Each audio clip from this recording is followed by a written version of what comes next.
Շնորհակալ եմ շատ, նորին գերազանցություն դեսպաններ, հարգելի ներկաներ, հարգելի պարոն Սաֆարյան, Տիկին Հակոբյան, շնորհակալ եմ այս հնարավորության համար։ Գիտեք, շատ կարևոր է, որ 2025 թվականի իրադարձությունները ամփոփելիս մենք չենք կարող դրանք վերցնել անջատ, եւ դա լավ է, որովհետեւ իրենք process-ի օրգանական շարունակության մաս են, եւ թերևս 2025 թվականի վերջին մեզ կամ 26 թվականի սկզբին մենք հասկանալիորեն ունենք այն տպավորությունը, որ 25 թվականին կուլմինացիան է տեղի ունեցել եւ դա դրական կուլմինացիա է, բայց իրականում process-ները ցույց են տալիս, որ դրական կուլմինացիաները դեռ առջևում են եւ այս առումով ես 2025 թվականին չի առանձնացնի, չնայած ես ինքս էլ ամանորյա ուղերձում առանձնացրել եմ, որովհետև ուղերձը 25 թվականի մասին էր եւ բայց մյուս կողմից նույնիսկ այնտեղ ես ասացի, որ 24 թվականի իրադարձությունները, 25 թվականի իրադարձությունները, հիմա արդեն 26 թվականի իրադարձությունների մասին կարող ենք խոսել, առավել եւս հիմա ես այսօր առավոտյան արդեն առիթ ունեցա շնորհավորել հայաստանցիներին երեք արտաքին գործերի նախարարի եւ պետքարտուղարի հանդիպման արդյունքներով Հայաստանի եւ Միացյալ Նահանգների կառավարությունների կողմից տարածված հայտարարության առիթով, որը TRIP նախագծի իրագործման շրջանակի մասին է, բայց ես ընդհանուր առմամբ ուզում եմ բոլորին շնորհավորել եւ մեր տարածաշրջանին շնորհավորել եւ նաեւ Հայաստանի եւ Ադրբեջանի միջև խաղաղության գործընթացի եւ խաղաղության ինստիտուցիոնալացման բոլոր կողմնակիցներին շնորհավորել, որովհետեւ տեսեք մենք պարոն Սաֆարյանը իր խոսքի մեջ նշեց, հիմա ճիշտն ասած այդպիսի նախադասությունները նախկինում շատ սովորական էին հնչում, ականջս հիմա ծակում են, այս վերջերս էլ կարծեմ միտեղ հանդիպման էինք, խոսացողներից մեկը ասեց այս օրհասական ժամանակներում, ասի կներեք, այս ժամանակները ինչի են օրհասական, կարակ բացատրեք, ինչ-որ բան բացեմ թողել, եւ պարոն Սաֆարյանն էլ ասաց վտանգների, մարտահրավերների մասին խոսեց, ես ուզում եմ ասել, որ Հայաստանի շուրջ իրավիճակը ավելի կայուն երբեք չի եղել իր գոյության պատմության ողջ ընթացքում, Հայաստանի շուրջ անվտանգային միջավայրը ավելի կայուն չի եղել իր գոյության ողջ ընթացքում, Հայաստանին սպառնացող վտանգները 2026 թվականի հունվարի 14-ի առավոտյան ժամը 08:00-ի դրությամբ, ուրեմն Հայաստանը երբեք ավելի պակաս սպառնալի, առավել անվտանգ, առավել կայուն միջավայրում չի եղել, ես սա ուզում եմ արձանագրել եւ իհարկե սրանում դեր ունեն այն բոլոր process-ները, որ տեղի են ունեցել եւ նաեւ գիշերը տարածված մեր ժամով գիշերը այնտեղ կեսօրին է տեղի ունեցել ամեն ինչ եւ ամբողջությամբ միջավայրը փոխում են։ Ես ուզում եմ նաեւ Միացյալ Նահանգներին շնորհավորել, Եվրամիությանը շնորհավորել, որովհետեւ այս ամեն ինչ շատ մեծ հնարավորություններ է բացում։ Մեր տարածաշրջանին արդեն ասցի ընդհանուր առմամբ, բայց ուզում եմ նաեւ ընդգծել, որ այս բոլոր իրադարձությունները ի վերջո ո՞րն է իրադարձությունների մեկնարկի կետը։ Այս իրադարձությունների մեկնարկի կետը 2022 թվականի հոկտեմբերի 6-ն է, երբ որ Եվրոպական քաղաքական համայնքի առաջին ոնց որ գագաթաժողովի ընթացքում քառակողմ հանդիպման ընթացքում ընդունվեց հայտնի հայտարարությունը, որտեղ Հայաստանը եւ Ադրբեջանը արձանագրեցին Ալմաթայի հռչակագրի հիման վրա միմյանց տարածքային ամբողջականությունը եւ ինքնիշխանությունը ճանաչելու սկզբունքը։ Սա շատ կարևոր արձանագրում էր եւ ամեն ինչը սկսել այդ կետից, որովհետեւ հենց այդ կետից է process-ը դրվել մի այնպիսի բանաձևի մեջ, որը անխուսափելիորեն իհարկե տարբեր սցենարներ կարող էին լինել, կարող էր նաեւ 2023 թվականի Ղարաբաղի իրադարձությունները կարող էին տեղի չունենալ, բայց դա ուրիշ հարց է, դրա պատճառների մասին ես խոսել եմ, բայց ուզում եմ ընդգծել նաև այս process-ի հիմքում ուզում եմ ընդգծել նաև Եվրամիության նախագահ Մակրոնի դերն եմ ուզում ընդգծել Եվրամիության խորհրդի նախագահի դեր Եվրամիության, որտեղ դրանից հետո շատ կարևոր մի բան տեղի ունեցավ։ Հայաստանում տեղակայվեց Եվրոպական միության քաղաքացիական կարճաժամկետ առաքելությունը, որը հետո դարձավ երկարաժամկետ առաքելություն։ Սա ես ուզում եմ, որ մենք այս իրադարձությունը հավուր պատշաճ չի գնահատենք, որովհետև դա որոշակի տարածություն բացեց Հայաստանի Հանրապետության համար ինքնահայեցման եւ մտածելու։ Այդ ամենից ի վերջո 2022 թվականի սեպտեմբերի դրությամբ ինչն էր մեր հետևությունը եւ մեր եզրակացությունը եւ ինչ փոխվեց ընդհանրապես։ Մենք հասկացանք, որ մեր հարցերի լուծումը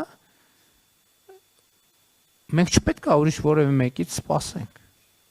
Միջև այդ պահը ինչ էր Հայաստանի Հանրապետության ռեժիմ։ Մենք գնում ենք ինչպես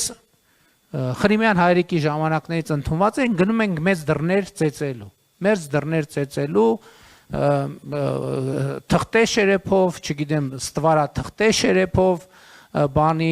արծաթագույն ներկած շերեփով, որպեսզի մետաղի տպավորություն թողի եւ այլն եւ այսպես շարունակ։ Մենք հասկացանք, որ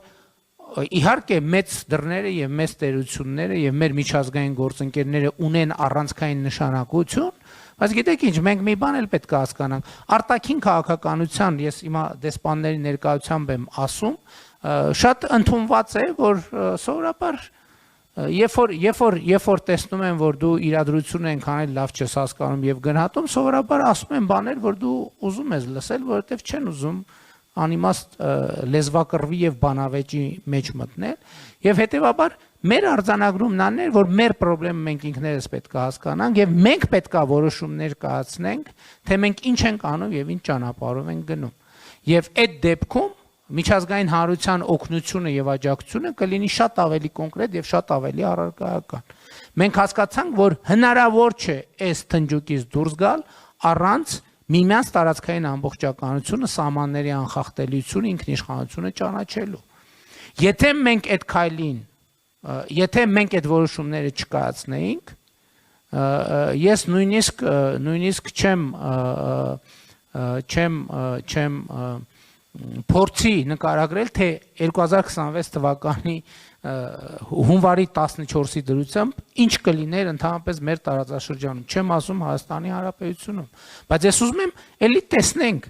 մի շատ կարևոր իրավիճակ գնահատենք։ Տեսեք ինչ է կատարվում ամբողջ աշխարհում։ Ըստ էության աշխարհը փոթորկվում է, իսկ Հայաստանի Հանրապետությունը եւ մեր տարածաշրջանը այսօր քայլ առնվազն Հայաստան-Ադրբեջան հարցությունում վերածվում կայունության, անվտանգության մի միջավայրի, համագործակցության մի միջավայրի, որը չափազանց կարևոր է։ Սա շատ մեծ ձեռքբերում է եւ շատ պետք է եւ ընդ որում Եվրամիության Միացյալ Նահանգների աջակցությամբ մենք այս ընթացքում եւ մեր գործընկերների այս ընթացքում մենք երևի քանի անգամ ենք հանդիպել միայն ես մեր դեսպանների հետ եւ տարբեր երկրների ղեկավարների հետ մենք բազմիցս հանդիպել ենք մտքեր ենք փոխանակել քննարկել ենք եւ այլն եւ այդպես շարունակ եւ մենք այսօր հասել ենք այն կետին եւ հիմա արդեն ակնհայտ է որ նաեւ TRIP նախագծի հետ կապված են բաց հարցերը, որոնք կային հռչակագրի ընդունումից հետո, այդ բոլոր հարցերը ստանում են պատասխաններ, ստացել են պատասխաններ, եւ շատ կարեւոր է, որ մենք ունենք բանաձև, որ լիարժեք բավարարում է եւ պիտի բավարարի Հայաստանին, բնականաբար լիարժեք բավարարում է Միացյալ Նահանգներին, լիարժեք բավարարում է իմ կարծիքով, իհարկե նրանք կարձագանքեն կտեսնենք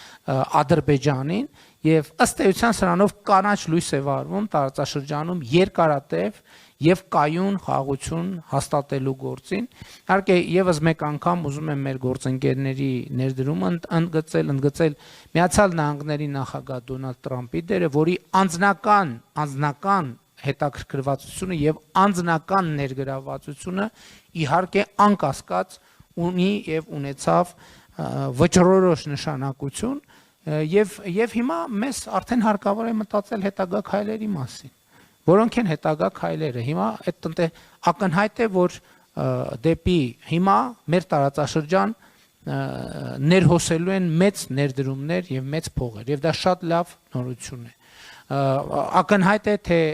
ինչ գործողություններում եւ ինչպես պետք է ներգրավված լինեն Ամերիկայի Միացյալ Նահանգները ես կարծում եմ որ այո Եվրամիության մեր գործընկերների հետ պետքա մանրամասն քննարկենք նաեւ Եվրամիության ներգրավվածության ձևաչափերը եւ կոնկրետ նախագծերը մենք շատ շահագրգռված ենք դրանում Գիտեք հիմա տրամաբանությունն այն է որ հաջորդիվ մենք պետք է զարգացում ունենանք Հայաստան-Թուրքիա հարթության վրա եւ մենք հույս ունենք որ այն process-ները որոնք տրամաբանորեն եւ քաղաքական երխոհության մակարդակով լուծվել են դրանք նաեւ գետնի վրա կունենան իրենց արտահայտությունը եւ սա իսկապես նույնիսկ անհավատալի եւ աներևակայելի մի պոզիտիվ միջավայր է որում մենք հայտնվել ենք ինչը չի նշանակում իհարկե որ բոլոր հարցերը լուծված են բայց բոլոր հարցերի լուծման բոլոր բանաձևերը ըստ էության արդեն որոշված են առաջիկայում շատ կարեւոր է որ մենք նախ հայտարարություն այսօրվա կամ երեկվա մի շատ մեծ եւ շատ կարեւոր անկյունակար է Հայաստանի եւ Ադրբեջանի միջև հաստատված խաղաղությունը ինստիտուցիոնալ դարձնելու ճանապարհին սահմանազատման հանձնաժողովներն են աշխատում եւ գիտեք նաեւ էլ եկեք արձանագրենք մենք առաջ ենք ընթանում շատ ավելի մեծ տեմպերով քան ի սկզբանե կարող ենք ենթադրել որովհետեւ երբ որ մենք Վաշինգտոնի հռչակագրում արձանագրում էինք տարածաշրջանի կապուղիների բացումը Հայաստանի Հանրապետության համար այդ թվում Ադրբեջանի հիմնական մասի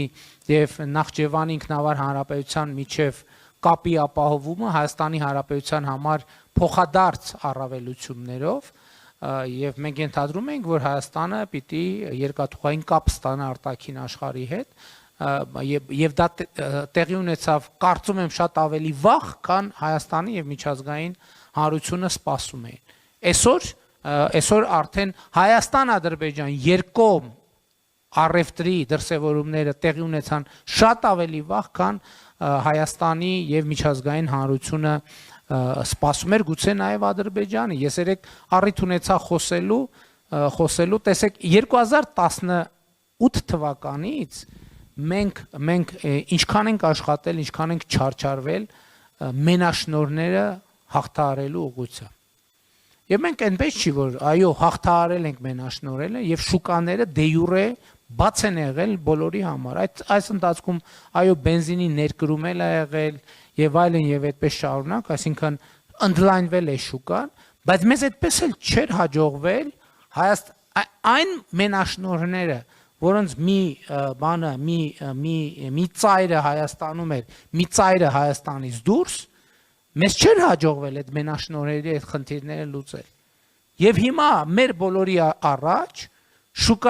բենզինի եւ դիզվառելիքի շուկայում հաստատված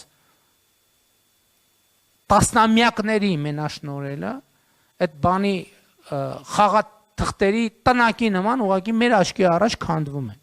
Մեր աչքի առաջ քանդվում է եւ բնականաբար այդ բոլոր ընկերությունները տասնամյակների հիմա վերջին հուսահատ ճիքերն են գործադրում եւ մեծ ներդրումներ են անում հակա արշավ իրենց մենաշնորհային դիրքը հայրենասիրական բանի տակ հայրենասիրական կարգախոսների ներքո պաշտպանելու համար մինչդեռ երբ որ Հայաստանի սպառողները տասնամյակներով 10 տրիլիոնավոր դրամներ ավել են վճարել այդ ամեն ինչի համար ոչ մեկ բնականաբար այսօր դրա համար բացատրություն ու պատասխան չի ուզում տալ չնայած ես համոզված եմ որ Հայաստանում հիմնադրված եւ գործող ապօրինի գույքի բռնագանձման մեխանիզմները կաշխատեն համբերատար եւ բոլոր այս հարցերին կտրվի պատասխաններ բայց ես ուզում եմ ասել որ դեկտեմբերից մինչև այսօր դեկտեմբերի 25-ից մինչև այսօր Հայաստանի Հանրապետության քաղաքացիների գրպանում տասնյակ միլիարդ դրամներ են մնացել այս մի ամսվա ընթացքում նո ես իհարկե բանով չեմ հաշվել հիմա չնստեն ասեն ինչ տասնյակ միլիարդ չի 9 միլիարդ 876 միլիոն շատ լավ թող լինի 9 միլիարդ 876 բայց դրանից հարցի էությունը չի փոխվում եւ ես ուզում եմ գիտեք ես ուզում եմ բոլորի շնորհավորել այս հանգրվանի առիթով եւ էլի շատ երեք տեսա տենց էլի բանի բենզինի համար երրաբլուրը մոռացակ, ես մոռացակ, եմ մոռացակ։ Ոչ, այդպես չի, որովհետև ես ասում եմ, որ զարգացած, կայուն, անվտանգ, միջազգային բարձր հեղինակություն ունեցող Հայաստանի Հանրապետությունը ամենամեծ, դրանից մեծ ուղղակի հարգանքի տուրքն է մեր նահատակներին, մեր ընկած եղբայրներին։ Եվ ես դեռ 2021 թվականի Հանրապետության հրապարակում սեպտեմբերի 21-ի ունեցած իմ ելույթում ասել են, որ մեր եղբայրները ընկել են, որ Հայաստանի Հանրապետությունը ոտքի կանգնի, եւ Հայաստանի Հանրապետությունը ոտքի է կանգնում, եւ կարող եմ ասել, ինչի՞ է ոտքի կանգնում, ոտքի է կանգնել, որպես միջազգային հանրության պատասխանատու մասնակից, որպես արժանապատիվ գործընկեր մեր միջազգային գերտերությունների, այդ թվում հետ Հայ Միացյալ Նահանգների հետ մենք ռազմավարական գործընկերություն ենք հաստատել Եվրամիության հետ, երկխոսության ռազմավարական օրակարգն ենք հաստատել, բայց ես ուզում եմ այդ մտայնությունից էլ դուրս գանք, չէ՞, որովհետև մենք այնուամենայնիվ Հայաստանի Հանրապետություն է եւ Հայաստանի Հանրապետությունը իր ամբիցիաները իր չափով պետք է ձևակերպի եւ մենք ընդհանրապես էտելա շատ հնչում է այս դեսպանների ներկայությամբ եմ ես ասում մենք աշխարհը ճանաչելու հետ կապված եւ աշխարհի հետ ինքներս մեզ առերեսվելու հետ կապված խնդիր ունենք այո մենք արժանապատիվ հարաբերություններ ենք հաստատում մեր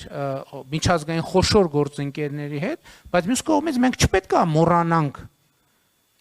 իրենք ովքեր են, մենք ովքեր ենք։ Ընդ որում սրա մեջ ոչ մի բան չկա, ոչ մի եւ դա հասկանալու համար պետք է նայել համախառն ներքին արդյունքը, մեկ շնչին ընկնող համախառն ներքին արդյունքը։ Հա եկեք գնանք ավելացնենք, եկեք գնանք հասնենք եւ անցնենք, ոչ մեկին չի խանգարում եւ ոչ մեկին չի արգելում բայց դա հայտարարություններ ճոռոմ հայտարարություններով չի արվում, դա կրթություն է, դա աշխատանք է, եկեք աշխատենք։ Այսօր Սինգապուրի նման պետությունը, որի տարածքը Սևանա լճի 2/3-ի չափ է, մեկ շնչին ընկոնով հնայով 10 անգամ Հայաստանի Հանրապետությունից մեծ է այն դեպքում, երբ որ իրենց բնակչությունը 5 միլիոն եւ ավելի է, մեր բնակչությունը մոտավորապես 3 միլիոն։ Այսինքն անվտանգություն ասելով ես սրա համար եմ ասում անվտանգություն ասելով մենք անդադ հասկանում ենք բանակ։ Երբ որ մենք անդադ հասկանում ենք բանակ, այն շարունակում մենք անվտանգություն չունենք։ Անվտանգությունը նաև այն է, որ դու հասկանում ես քո տեղը եւ դիրքը աշխարհում։ Դու հասկանում ես աշխարհում ապրելու եւ գործելու կանոնները եւ հետևում ես այդ կանոններին։ Դու գիտես լինել հարգալից եւ գիտես նաև հարգանք ներշնչել ինքս քեզ նկատմամբ, բայց հարգանք ներշնչելը ուրիշների օձիքները հավաքելով չի լինում։ Այլևս միջազգային հարաբերություններում դիրքավորվելով պատասխանատու, մաքսիմալ համեստ, որովհետև համեստությունը ոչ մեկին չի վնասում։ Այդ թվում Հայաստանի Հանրապետությանը մենք ինքներս մենք պետք է հաշիվ տանք, որ համեստությունը ոչ մեկին չի վնասել եւ չի վնասում։ Ընդհակառակը օգնում է, որպեսզի մենք ավելի օբյեկտիվ, հանդարտ, հանգիստ ճանաչենք աշխարհը եւ մեր միջավայրը եւ կայացնենք մեզ համար անհրաժեշտ որոշումներ, որոնք միայն մենք կարող ենք կայացնել։ Եվ եթե այդ որոշումները լինեն իմ նշած տրամաբանության շրջանակում, մենք կտեսնենք շատ ուժեղ աջակցություն միջազգային հանրության կողմից եւ ես այն չեմ ասում, ես ասում եմ, որ այս ամեն ինչ որ մենք այսօր ունենք, դա այդ ինքնահայեցման այդ թվում արդյունք է եւ ես կրկին ուզում եմ մեր բոլոր միջազգային գործընկերներին շնորհակալություն հայտնել այսօրվա հանգրվանին հասնելու իրենց մեզ ցուցաբերած